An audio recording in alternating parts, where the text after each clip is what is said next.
Hello ನಮಸ್ಕಾರ, ಎಲ್ಲರಿಗೂ ನಂದು ಯೂಟ್ಯೂಬ್ ಚಾನಲ್ಗೆ ಸ್ವಾಗತ. ಸೂತನಾದ ಹದಿರಥನ ಮನೆಯಲ್ಲಿ ಬೆಳೆದು ಪ್ರೌಢನಾದ ಕರ್ಣನಿಗೆ ತಾನೂ ಸಹ ಹೆಚ್ಚಿನ ವಿದ್ಯಾಭ್ಯಾಸ ಕಲಿಯಬೇಕೆನ್ನುವ ಆಸಕ್ತಿ ಮಿತಿಮೀರಿತ್ತು. ಆದರೆ ಸೂತಪುತ್ರನೆನ್ನುವ ಕಾರಣದಿಂದಾಗಿ ಆತನಿಗೆ ವಿದ್ಯೆ ಕಲಿಸಲು ಯಾವ ಗುರುವೂ ಸಹ ಮುಂದೆ ಬರಲಿಲ್ಲ.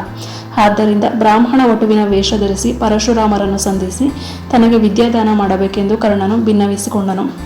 ಆತನ ವಿನಯವನ್ನು ನೋಡಿ ಆತನು ಬ್ರಾಹ್ಮಣನೇ ಇರಬೇಕೆಂದು ನಿರ್ಣಯಿಸಿ ಪರಶುರಾಮರು ಅವನಿಗೆ ವಿದ್ಯಾಭ್ಯಾಸ ಕಲಿಸಲು ಸಿದ್ಧರಾದರು. ಕರ್ಣನು ಪರಶುರಾಮರ ಆಪ್ತ ಶಿಷ್ಯನಾದನು. ಪ್ರತಿಯೊಂದು ವಿಷಯದಲ್ಲಿಯೂ ಸಹ ಅವರಿಗೆ ಅಚ್ಚುಮೆಚ್ಚಿನ ವಿದ್ಯಾರ್ಥಿಯಾದನು. ಹೀಗೊಂದು ದಿನ ಪರಶುರಾಮರು ಕರ್ಣನ ತೊಡೆಯ ಮೇಲೆ ತಲೆಯಿಟ್ಟು ವಿಶ್ರಾಂತಿ ಪಡೆಯುತ್ತಿದ್ದರು. ಈ ಸಂದರ್ಭವನ್ನು ಗಮನಿಸುತ್ತಿದ್ದ ದೇವೇಂದ್ರನು ದುಂಬಿಯ ರೂಪ ತಾಳಿ ಕರ್ಣನ ತೊಡೆಯನ್ನು ಕೊರೆಯತೊಡಗಿದನು. ಅಪಾರ ನೋವಾದರೂ ಸಹ ಗುರುವಿಗೆ ತೊಂದರೆಯಾಗಬಾರದೆನ್ನುವ ಉದ್ದೇಶದಿಂದ ಕರ್ಣನು ನೋವನ್ನು ಸಹಿಸಿಕೊಂಡನು. ರಕ್ತ ಧಾರೆಯಾಗಿ ಹರಿಯಿತು. ರಕ್ತ ತಾಕಿದಾಗ ಪರಶುರಾಮರಿಗೆ ನಿದ್ರಾಭಂಗವಾಯಿತು. ಎಚ್ಚೆತ್ತು ನೋಡಿದಾಗ ರಕ್ತದ ಧಾರೆ. ಕರ್ಣನು ಬ್ರಾಹ್ಮಣ ವೇಷ ಧರಿಸಿರುವುದು ಅರಿವಾಗಿ ಕೋಪಗೊಂಡು ಆಪತ್ಕಾಲದಲ್ಲಿ ನಾನು ಕಲಿಸಿದ ವಿದ್ಯೆ ನಿನಗೆ ಮರೆತು ಹೋಗಲಿ ಎಂದು ಶಪಿಸಿದರು. ಕರ್ಣನು ಕಣ್ಣೀರುಗರೆಯುತ್ತಾ ಪರಿಪರಿಯಾಗಿ ಬೇಡಿಕೊಂಡಾಗ ಶಲ್ಯನು ನಿನ್ನ ಸಾರಥಿಯಾಗಿರುವಷ್ಟು ಸಮಯ ಗೆಲುವು ನಿನ್ನದು ಎಂದರು.